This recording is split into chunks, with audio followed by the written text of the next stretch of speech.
Meaning of dang.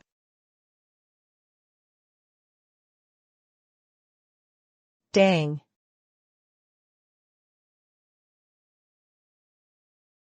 Dang.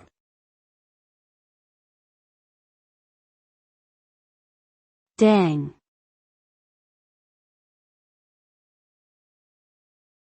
Dang.